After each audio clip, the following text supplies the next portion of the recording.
राधे राधे दोस्तों, कैसे हैं आप सभी। आशा करती हूँ आप सभी बहुत अच्छे हैं और अपना ख्याल रख रहे हैं।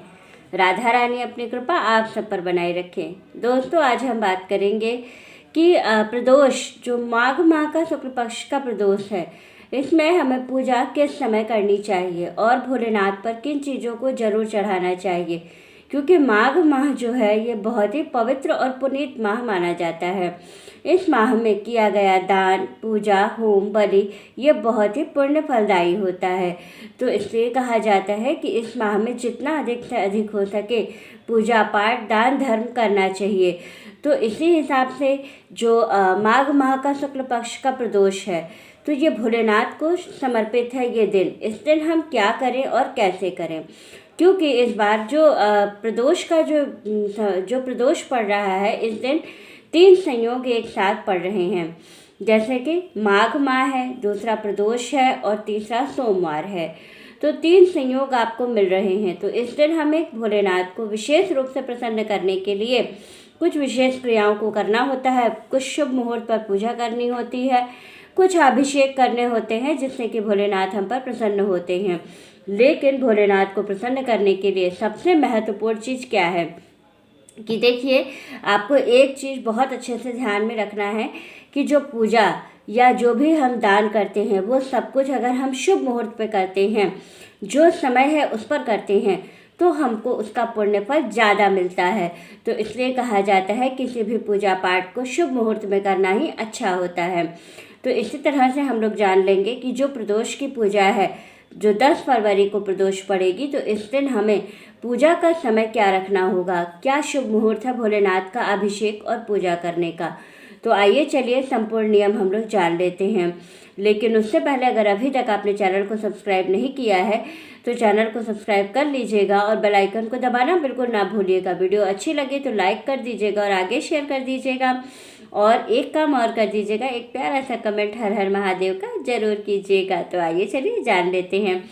सबसे पहले बता दूं कि प्रदोष जो माघ माह के शुक्ल पक्ष का प्रदोष है, ये कब पड़ रहा है। तो माघ माह के शुक्ल पक्ष का प्रदोष पड़ रहा है आपका 10 फरवरी को। 10 फरवरी यानी कि दिन सोमवार के दिन। इस दिन भोलेनाथ का अभिषेक और पूजा करने का विशेष फल आपको प्राप्त होगा। अब सबसे पहले मैं बता दूं कि इस दिन जो स्नान का शुभ मुहूर्त होगा, यानी कि जो ब्रह्म मुहूर्त का समय होगा, वो क्या होगा। तो जो ब्रह्म मुहूर्त का समय है इस दिन का 10 फरवरी का, वो है आपका सुबह में 5:10 से लेकर के 5:58 तक। इस समय तक आप स्नान कर लीजिएगा, क्योंकि ये ब्रह्म मुहूर्त का समय है। अब हम लोग बात करेंगे कि स्नान के बाद हमें क्या करना है। तो सबसे पहले सूर्यदेव को जल अर्पित करना है और जल अर्पित करने के बाद आपने घर में अगर महादेव जी के शिवलिंग स्थापित कर रखे हैं, तो जनरल आप जैसे प्रतिदिन भोलेनाथ की पूजा करते हैं उसी तरह से आप उस दिन भी सुबह में पूजा कर लीजिएगा। बेलपत्र, मदार का माला, मदार के फूल, सफ़ेद फूल, इन सभी से भोलेनाथ का पूजा कर लीजिएगा। और साथ में माता पार्वती की मूर्ति, तस्वीर कुछ भी अगर स्थापित किया है तो माता पार्वती का भी पूजा आप लोग कर लीजिएगा। फिर आप क्या करेंगे, पूरे दिन का व्रत रखेंगे। बीच में आप पूरे दिन में जो है वो लिक्विड चीज़ें जैसे फल फ्रूट्स हैं, जूस है, दूध है, चाय है, ये सारी चीज़ें आप लोग ले सकते हैं। नमक नहीं खाना है, क्योंकि नमक प्रदोष में वर्जित होता है। फिर आपको क्या करना है, शाम का समय का इंतजार करना है, शाम को प्रदोष काल का। अच्छा, अब इस दिन प्रदोष काल का समय क्या होगा।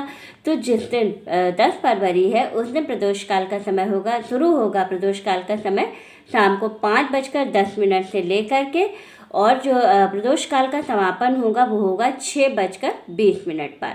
तो इस समय तक जो है ये प्रदोष काल का समय आपको मिल रहा है। इस बीच में आपको भोलेनाथ का अभिषेक करना है। चाहे तो आप घर पे भी अभिषेक कर सकते हैं, दूध, दही, घी, शहद, चीनी से भोले बाबा का अभिषेक कर सकते हैं। और चाहे तो अगर आपके घर के आसपास कोई देवालय, कोई शिव मंदिर है, तो वहाँ जा कर के भी भोलेनाथ का अभिषेक आप कर सकते हैं।